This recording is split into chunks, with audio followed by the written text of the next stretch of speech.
पहले आओ। आज हमारे बीच में राष्ट्रीय पत्रकार मोर्चा के महानियंत्रक राष्ट्रीय महानियंत्रक आदरणीय केसी यादव जी है, जिनके अनुभव की तो अपन बोल नहीं सकते। अनुभव इतना है कि पत्रकार के हित में कई कार्य किए। आज इनसे हम प्रश्न करते हैं, प्रेस आज़ादी पर्व पर राष्ट्रीय पत्रकार मोर्चा ने क्या किया। सर्वप्रथम समस्त मीडिया की जितनी भी विधायक हैं, सबके संवादकों का हार्दिक हार्दिक अभिनंदन, स्वागत। आपने जो सवाल किया कि 3 मई प्रेस आज़ादी पर्व पर राष्ट्रीय पत्रकार मोर्चा भारत ने क्या किया, हमने हमारी सारी इकाइयों में अपने ढंग से समारोह आयोजित किया और हर समारोह में हमने जो यहाँ से जो मैनिफेस्टो दिया था कि विश्व में खाड़ी युद्ध में और विश्व में जहाँ जहाँ पत्रकार शहीद हुए हैं, सबको सबसे पहले श्रद्धांजलि अर्पित की जाए। तो प्रेस के सारे लोगों की जितनी भी इकाइयाँ थी, सब ने दिवंगत पत्रकारों को श्रद्धांजलि अर्पित की। अब इसके साथ सवाल उठता है कि आखिरकार प्रेस आज़ादी पर मना तो लेते हैं, किंतु हम उसके लिए करते क्या हैं, संवादकों के लिए करते क्या है, ये एक अहम सवाल है। आज कितने पत्रकार उपेक्षित हैं, आरएनआई कितना शोषण कर रहा है, उनके खिलाफ कोई बोलता नहीं है, सरकार के खिलाफ कोई बोलता नहीं है, पुलिस के खिलाफ कोई बोलता नहीं है, और किस प्रकार का शोषण चक्र चल रहा है, उसके मामले में भी हमने एक बहुत बड़ा कदम उठाया। अब हमने पत्रकारों की एकता के लिए प्रयास किया है कि हम जितने भी यूट्यूबर है, ई मीडिया है, पी मीडिया है, जितने भी उपक्रम है, सब पे संवादकों को एक मंच पर लाया जाए। और यह कार्य बहुत कठिन है, किंतु हमारे लिए बहुत आसानी है।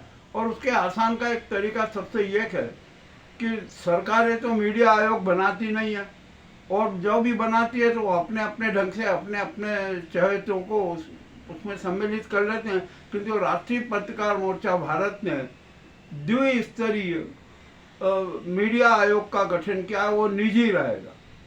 सबसे पहले नेशनल मीडिया आयोग का गठन किया गया है, और दूसरा हर राज्य में, देश के प्रत्येक राज्य में स्टेट मीडिया आयोग का गठन किया गया, और जो उसकी सारी इकाइयां है ना, ब्लॉक स्तर तक उसकी इकाइयां सक्रिय रहेगी, सब गठित होगी। अब यहाँ पर सवाल आता है कि आखिरकार नेशनल मीडिया आयोग का गठन आपने घोषणा तो कर दी है, जो प्राइवेट है, आपको सुविधाएं कैसे मिलेगी। हम इसके लिए चिंता नहीं करते, हमारे जितने साथी हैं सब सक्षम हैं, और हम के सरकार की भीख पर जिंदा नहीं रहना चाहते। हमने मीडिया आयोग का गठन किया कि वो बड़े व्यापक रूप में और सक्रियता के साथ होगा। अब आप ये मीडिया आयोग का जो गठन किया है, हमने निजी है, आप इसको कोई परिकल्पना मत मान लिए। अब आज प्रेस परिषद में कितने पत्रकारों के मामले प्रस्तुत किए गए, कोई कुछ बताने को तैयार नहीं, कोई करने को तैयार नहीं, परंतु जो मीडिया आयोग, जो नेशनल मीडिया आयोग और स्टेट मीडिया आयोग मिलके प्रेस परिषद को पत्रकारों के प्रकरण प्रस्तुत करेगा। यह किसी भी हालत में होगा काम। और हमने जो मीडिया की एकता के लिए जो पहल की है, उसमें जितने यूट्यूबर्स हैं सबको हम अपने साथ जोड़ रहे हैं, ई मीडिया, पी मीडिया, जितने भी जो हैं। और हम तो कह रहे हैं साहित्यकार भी तो संवादक है, वो भी तो देते हैं, तो उनको भी हम जोड़ने का प्रयास कर रहे हैं। अब यहाँ पर सवाल आता है कि आखिरकार इसकी बॉडी का गठन कैसे होगा। तो इसकी बॉडी का गठन, स्टेट बॉडी अलग रहेगी और नेशनल बॉडी अलग रहेगी।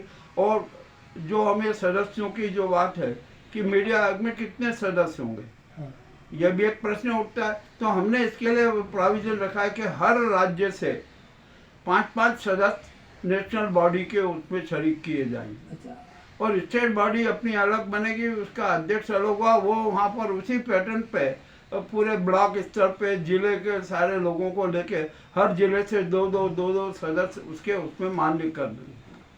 इस प्रकार इसका पूरा गठन होगा। इसमें अब जहाँ तक पद का सवाल है, एक तो महानियंत्रक का पद है, अध्यक्ष का पद है, उपाध्यक्ष का पद है, सचिव का पद है, जॉइंट सह सचिव का पद है, कोषाध्यक्ष का पद है, और इसकी जो एक पूरी कार्यकारिणी का गठन होगा उसमें भी हमने बहुत अच्छा किया है। उसमें करीबन 11 वकीलों की पैनल रहेगी। अच्छा, कानूनविद को भी शामिल किया गया है तो इसमें। उसको भी कि जो जितने भी अच्छे अधिवक्ता हैं उनको भी इस मीडिया आयोग में शरीक किया जाएगा, तो ताकि पत्रकारों के प्रकरण है ना लड़ सके। यह राज्य मीडिया आयोग भी लड़ सकता है और नेशनल मीडिया आयोग भी लड़ सकता है, और जो मामले जो बड़े बड़े मामले होते हैं वो हम सीधे प्रेस परिषद में प्रस्तुत कर सकते हैं। ये हमने प्रेस आज़ादी पर्व पर यह महत्वपूर्ण निर्णय लिए। ये आपको कैसे लगे अब आप इसमें हमें बताइए, और आपकी जो शंका है आप उसका भी बात कीजिए। मैं सब आपको सारी रूपरेखा बनाने को तैयार हूँ। हाँ, आपकी पहल तो बहुत अच्छी है, लेकिन बहुत सारे नवांकुर पत्रकार भी हैं जिनकी इच्छा है पत्रकारिता के क्षेत्र में करने के लिए, तो उनको प्रशिक्षण भी आप इसके द्वारा देगा प्रदान ना। करेंगे। मीडिया आयोग पूरा ई मीडिया पी मीडिया सबका प्रशिक्षण भी देगा, कार्यशालाएं भी आयोजित होगी। हाँ, क्या अनुभव हो, उनके सबके अनुभव। अनुभव हो, और जो शिक्षार्थी जो रहेंगे हाँ हम ना शिक्षार्थी पत्रकार भी करेंगे। जैसे गोदी मोदी मीडिया जैसे पत्रकारों की जरूरत नहीं है इस देश में। हाँ, इसमें नहीं जो अब तो हकीकत देश जमीनी में- स्तर का पत्रकार चाहिए अपने को। जो अच्छे अच्छे और सक्रिय पत्रकार और स्किल्ड पत्रकारों की जरूरत है।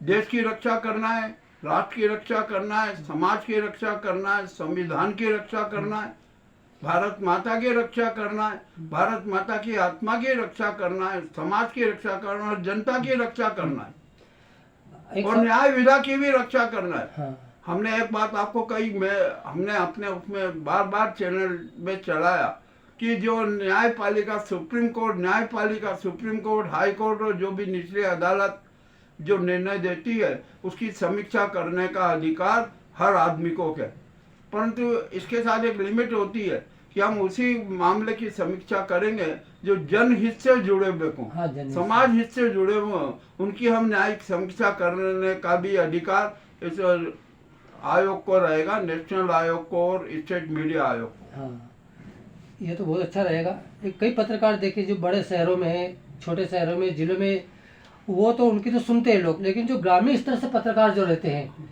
वो वहीं तक सीमित रह जाते हैं, उनकी आवाज़ को आगे कोई बुलंद करने वाला ही नहीं है। तो अपन ने इसकी एक व्यवस्था की है ना, जो स्टेट मीडिया आयोग का गठन होगा ना उसमें ग्रामीण अंचल के सदस्य भी रहेंगे। अच्छा, हाँ, वो रहेगा तो। हर जिले में 3-3 ग्रामीण अंचल के सदस्यों को भी उसमें मनोनीत किया जाएगा, ताकि वे अपने अपने क्षेत्र की समस्याएं वहां पर लाकर प्रस्तुत कर सके।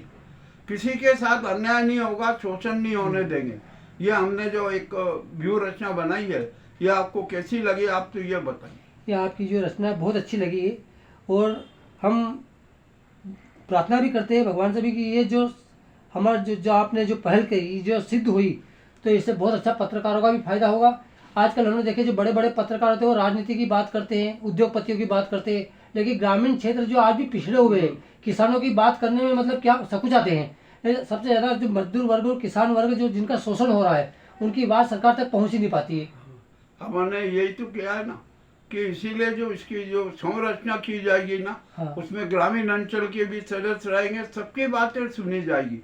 कोई किसी का आम आदमी की भी बात सुनी जाएगी। हाँ। आम आदमी की भी हम बात प्रस्तुत करेंगे, क्योंकि राष्ट्र हित का मामला है, देश हित का मामला है, समाज हित का मामला है। तो इसके लिए हमने ये पहल की है। अब आपको कैसी लगी? अब यहाँ पर आप कहेंगे कि अब भैया इसका राष्ट्रीय अध्यक्ष कौन होगा? हाँ हाँ, इसका गठन होगा तो राष्ट्रीय अध्यक्ष कौन होगा कि एक उपाध्यक्ष कौन होगा? तो इसका चयन किया जा रहा है।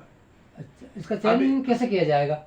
नहीं, इसके लिए एक समिति बनी हुई है। अच्छा, जो राज्य के जो 5 पत्रकार है वो सुझाव देंगे, ऐसे नेशनल बॉडी के सुझाव देंगे। शत्रुघ्न जी को कह दिया गया है, तिवारी जी को कह दिया गया कि वो वहाँ से जो अच्छे पत्रकार हैं वो करेंगे। अब जहाँ तक अभी आज जो सिलेक्शन में आया था कि यूट्यूबर अशोक पांडे जी को या देश पांडे जी को, अशोक देश पांडे जी या अशोक पांडे जी में को नेशनल मीडिया आयोग का राष्ट्रीय अध्यक्ष का प्रपोजल आया है।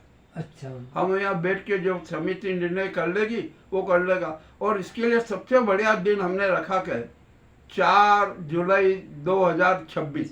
अच्छा, अब आप पूछेंगे कि 4 जुलाई हाँ, 2026 क्यों रखा? हाँ, विशेष क्यों है? ये एक बड़ी विशेष बात है। जी, स्वामी विवेकानंद जी का जन्मदिन सब मनाते हैं 12 जनवरी, बड़े समारोह करते हैं, योग के नाटक होते हैं, हाँ। परंतु उनकी पुण्यतिथि कोई नहीं मनाता। हाँ जबकि 4 जुलाई को स्वामी विवेकानंद जी ने बेलूर मठ में अंतिम सांस ली थी, हाँ तो लोग भूल गए उसको। हाँ, मालूम ही नहीं उनको कि क्या किसी है को कैसे पता ही नहीं क्या नहीं है। तो हमारे तो एम्बेसडर स्वामी विवेकानंद जी है, और उनकी योजनाओं के आधार पर ये जो मीडिया आयोग का, नेशनल मीडिया आयोग का और स्टेट मीडिया आयोग का गठन किया, ये सांस्कृतिक गठन भी है। हाँ, ये सांस्कृतिक कार्यक्रम भी आयोजित करेगा सबके। अब पत्रकारों का, जैसे अच्छे अच्छे पत्रकार हैं, उनकी स्मृतियां धूमिल हो जाती है, हाँ उनका कोई याद न करने वाला नहीं, स्मरण करने वाला नहीं। तो मीडिया आयोग का दायित्व होगा कि वो सारे जितने भी पत्रकार हैं, स्टेट वाले स्टेट के, उनका स्मरण करें, नेशनल मीडिया आयोग नेशनल का स्मरण करे। ये सारी की सारी रूप हाँ, जिले स्तर पे जिले वाले करेंगे, जिला स्तर पे ये सारे करते रहेंगे। एक कड़ी में मतलब ऊपर से नीचे से ऊपर तक ये पहुंच जाएगी ये पूरा। और आप अब इसकी अर्थव्यवस्था की आप चिंता मत कीजिए। हाँ, क्योंकि इतना बड़ा संगठन बना है तो इसमें शासन से तो अर्थ ले नहीं रहे अपन, तो निजी आयोग है। तो इसकी व्यवस्था कैसे होगी? इसकी व्यवस्था ये होगी कि जो हर पत्रकार, हर विधा का पत्रकार को मीडिया आयोग का सदस्य भी बनाया जाएगा। हाँ, और कम से कम 350 रुपया रख दिया जाएगा। हाँ, बहुत मिनिमम है।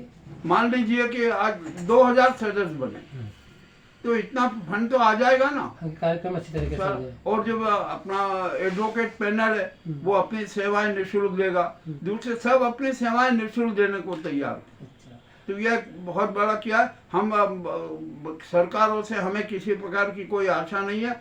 अब एक बात और आपको बता दूं कि RNI में किस प्रकार की घोटालेबाजी होती है, घपलेबाजी होती है, उसके खिलाफ भी यह मीडिया आयोग अपना कदम उठाएगा। हाँ जी, सही। आज कितने पत्रकारों को RNI नंबर लेने में हिचकिचाहट होती है, बहुत लंबा प्रोसेस करते हैं, खींचते हैं, और वहाँ धन बल के आधार पे वो दे देते हैं। आप दूर क्यों जाते हो, मैं खुद ही एक हूँ।